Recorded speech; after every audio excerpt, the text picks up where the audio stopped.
All right. Well, what's the latest, Chris Doering? Yes. I mean, Did you host Layla and the kids? The latest, first and foremost, let's talk about the game. The latest is, stop me if you've heard this storyline before, the defense does everything they can do to hold you in the game. The offense makes some plays to give you some hope, but at the end of the day, it's missed opportunities and mistakes that cost Florida a chance to win against a team that they are equally as good at, if not better. So, the frustration goes on there. But, I don't know how much I believe about the whole Layla and Knox and the. Were you in Gainesville yesterday, Chris Doering? Did you host? That's what we're getting to. Yeah. I did not host, and it is. I don't know about you guys, man. I almost feel dirty at this point. It feels gross a little bit. That's good. That's a good way to put it. Yeah. Well, it's. I don't know how you fix it. I don't know.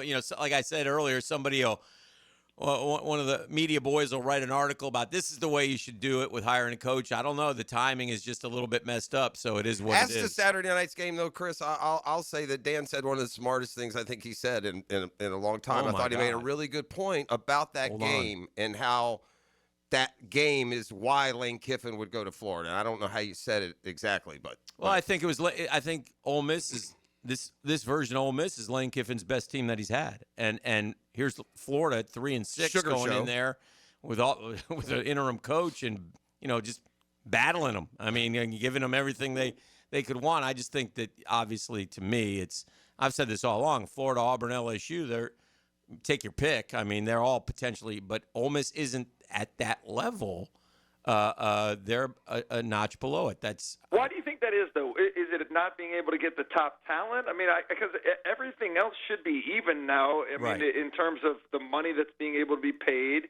I would say that the visibility of Lane Kiffin is higher than probably any other coach, most other coaches in college football in general. So you got that. Right. I mean, Oxford, Mississippi, if you've ever been, is an amazing place to go. I don't know why it still seems that they are a notch below some of the top tier SEC programs. And I will acknowledge this as kind of evidence of that. We're in a great unknown here, guys. We don't know what it takes to be a perennial college football contender now. The field has changed. How you get your players, NIL and portal, you don't have to impress them on a recruiting visit. You just got to stroke them a check. Yeah. You have a playoff field now where it's not just two teams. You play down to get one shot at a BCS. 12 teams go. You keep people awful happy going to a 12-team playoff every year. So Chris's point is a valid one. That's why, I mean, the era of having to, quote, step up to Alabama or Georgia or Michigan or anywhere else, I think history matters, though. I think Chris is to coaches maybe. I think you guys are living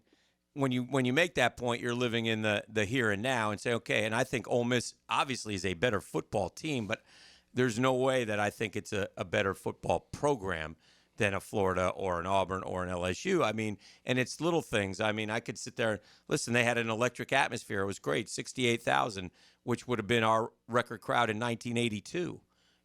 Or 13 SEC championship appearances to none, Chris, none. They've never been there. So NFL players, I mean, we could just go down, you played in the swamp. You know what it's like. I mean, so I think those things still ultimately matter. Now, the other stuff, I think a good coach brings that other stuff with him, and then that makes that program like Ohio State. They figured it out. Alabama seemingly has figured it out. And we're gonna have an interesting case study to parallel watch here, and that's Cignetti at Indiana. I mean, Cignetti at Indiana is Lane Kiffin at Ole Miss. It's almost a dead thing. I'm glad you mentioned Cignetti because I feel like what you're seeing at Indiana, at Vanderbilt, even at Ole Miss, is the power of what a great coach can do to create culture, not just for the football team, but the fans. There's a tough, hard-nosed, rigid kind of feeling about Indiana, and those fans have embraced it. Vanderbilt's got this Diego Pavia show that has become a popular thing, but they're disciplined on the way that they play football. They play great defense that reflects Clark Lee. Lane Kiffin, that whole they got some swag about them as fans. I mean, they got some cockiness. I think that reminds me of how it was around here with Coach Spurrier. So I think the great coaches not only build good football programs, but their personality permeates throughout the fan base. And I think that's why the thought of losing Lane Kiffin is so scary to Ole Miss because not only are they relevant, but they like being this little cocky kind of fan base that has a little bit of edge to them. I don't blame them. I don't blame them at all. Our today's sponsor, Catlin Truck Accessories, agrees because he's an Ole Miss grad and he's just as you described. Hey, Chris, do you think Indiana? Would beat like Indiana Ohio State played? Do you think it's a down to the wire game? Man, it's hard because it goes back to what we just said. Yeah, it's like, how do I unwire my brain to think the way that traditionally it's thought? But yeah, I think so. I mean, who have we seen Ohio State play? That's nobody. I agree. That I have a problem with is like even Texas. Like at that point in the year, they weren't anything great. I mean, so we don't really know. I would say that we've seen more from Indiana, going on the road and winning against Oregon the way that they did. I feel like we've seen more from the Hoosiers than we have from Ohio State. So I'm not really sure. I'd like to think that Indiana would be able to compete with them. Chris, let me ask you your opinion. Let me ask you a question that'll affect where my pendulum is right now. In building a winning college football program right now, where would you put high school the percentage importance of high school recruiting versus transfer portal? Which of those two? What's the percentage breakdown at this stage of those two ways to build your roster? I believe it should be 75% high school recruiting, 25% transfer portal. You go in and sprinkle. It's almost like the old days where teams would use junior college players to plug holes that they have in their roster. Maybe a little bit more than that now, but you have to be able to recruit great players, and more importantly than recruiting them, you have to convince them to stay and understand, what the path is going to be like. And that's what I loved about what Kirby Smart said, over the last couple of days about, we want guys that are here that more than just a check. We want them to understand the physicality of our program. And I think that was one of the things that Coach Spurrier, even in the different era of football, he wasn't begging anybody to come. He wanted you to come be a part of what we were doing because you wanted to be a part of it, because you wanted to be a Gator, because you bought into the culture. And I think you still have to be able to get those guys that buy it out of high school, believe it, stay the course, and then sprinkle some transfer portal guys in there. I would just say then, if it's still 75% most important in building your winning program, that's why Lane Kiffin leaves Ole Miss for LSU or Florida. It's a much easier sell. The environment with 90,000 in a game that means a ton. When you walk them through your Hall of Champions with Heisman winners and national title trophies, it's just going to hit different for those 75% that are making those decisions. At least I think that. Now, then you get into the money thing, and does that even things out? I don't know. Yeah. That's to me what. And plus, I'm a Gator, so it's always going to be the best job. Hey, Chris, 10-2 or 9-3 in the college football playoff. Does it depend to you, or is it if you're 10-2 in a conference, you ought to be ahead of the 9-3 team? Well, I mean, first and foremost, you're to me, it sounds like you're talking about what Vanderbilt and Texas could end up being, and I kind of went through that in my power rankings. Is like, we could be looking at a Vanderbilt team that goes 10-2. I think, unfortunately, there could be an SEC team at 10-2 that gets left out of the playoff, namely Vanderbilt, given what the committee basically said about them, putting them at number 14 last week. But I think that's an interesting case study because the committee talked about the importance of scheduling difficult out-of-conference opponents, and they're using that new metric. They call it record strength. But if you're looking at Texas, could have scheduled somebody much easier than going on the road and having to play in Columbus in the first week of the season against Ohio State. And if they did, they would be sitting with 2 losses. They'd be the same number of losses that Vanderbilt had, and they beat them head-to-head a couple weeks ago. Like, that's the quandary that I find myself in when trying to rank those two teams. I did end up putting Texas ahead of Vanderbilt there, despite the one loss more that the Longhorns have. But, yeah, I mean, I think it comes down to – I think there will be clearly some 10-2 teams perhaps from the Big 12. Miami could be a 10-2 team that may be left out as well, although I hate to think about them being – much as I hate Miami, them being left out at 10-2 and Notre Dame at 10-2 and having beaten them head-to-head, I would have a problem with that. But, I think it varies from conference to conference.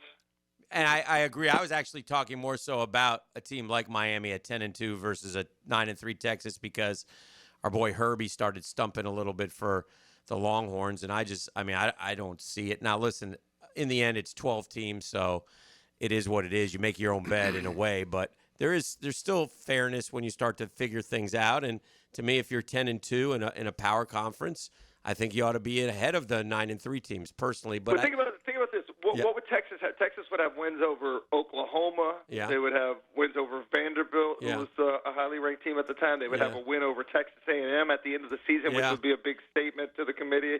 An undefeated Texas A&M going down. Yeah. So, yeah, But I've watched Texas. I've watched Texas. You've watched Texas. Texas is okay. They're not great. And they've lost 3 games. Shouldn't have lost to Florida is what I would tell you. You made your own bed when you lost to Florida. That's the same argument that 9-3 Ole Miss had about losing to Kentucky last year, right? I mean, there are bad losses on there. But tell me, you just said that they're good, they're not great. But who is great? Like Alabama, well, that's fair. I went off on Alabama yesterday because these fans act like, I had to listen to one say, the better team didn't win. Yes, they did. They went to your place and beat your ass. And I know that there's a differential in yardage, but it was a bad matchup for Alabama, and the fans said, we just made too many mistakes.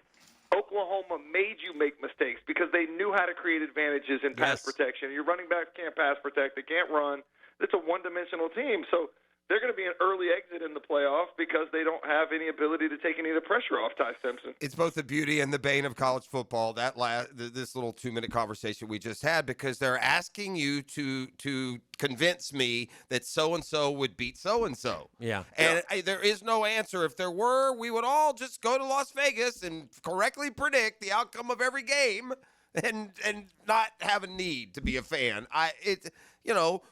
Because you could turn, all right, if Texas played so-and-so, or if Vandy played so-and-so, or if so-and-so played so-and-so. Sometimes, I don't know how, if you're in that committee, you could, with a straight face, have 10-2 or Notre Dame, 10-2 Miami, and put Notre Dame in and leave Miami out. I don't. Yeah. I give up on the process. Yeah. I'm with you. Yeah. And all of this is frustrating to fans, but for guys like you and I that do this it's the best thing we could possibly have. The content that it creates, the conversations, even into the off season. I don't know that there's ever any way to make scheduling uniform. Maybe you can mandate what teams are scheduling out of conference. I do think with the SEC moving to 9 games, if everybody had 9 conference games, even though all conference games are not created equally, and then you mandate, I would love to see the Power 4 have to play 1 game from the other 3 Power 4 conferences, and that makes the scheduling at least a little more similar. Yeah, that's not a bad idea. I kind of like that as well. When do you think we'll know who the next coach of these schools? Do you think it's all going to happen like next week, at the end of next week? Well, I mean, it's interesting because it feels like from the people that I've talked to at Ole Miss that Keith Carter has kind of asked for some sort of direction from Lane Kiffin. I think, as soon as the Lane Kiffin thing domino falls, the rest of them fall. He seems to be the one that everybody's kind of waiting on to see what happens there. But I just don't understand why. Why is there a pressing need for Ole Miss to know what Lane Kiffin's going to do right now? This should be an off-season conversation, and that's what's messed up about the recruiting calendar being what it is in December and the transfer portal in January. The whole thing doesn't make sense. And I said, even if he doesn't have an answer to give, why would you not want him to coach? You're on the cusp of having something historical. They could win it. Playoff appearance. Yeah, they could win it. Get in and you got a chance to win. Without Lane Kiffin on the sideline, you got zero chance. Yeah, so I don't know why they would press him to make a decision now when it's unnecessary, not only for Ole Miss to know what the future is, but Florida, LSU, Auburn, they would all wait until Lane Kiffin figured out what he was going to do. Nobody's going to go make a decision if they got a chance to get the coach that's deemed to be the top available guy out there.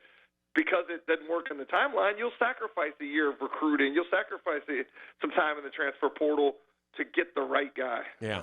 Fascinating stuff for sure. All right, my brother. Well, we appreciate it always. Remember one thing and one thing only. Peter Burns eats worms. Yes. Have a good day. I'll let us know here in a minute. All right. See you, buddy. Hey, gang. Hicken here. Thank you so much for watching 1010XL Gators on YouTube. Before you click away, please like this video, subscribe to this channel, and be sure to check out our other team-specific channels on the 1010XL network on YouTube. Appreciate y'all, Googans.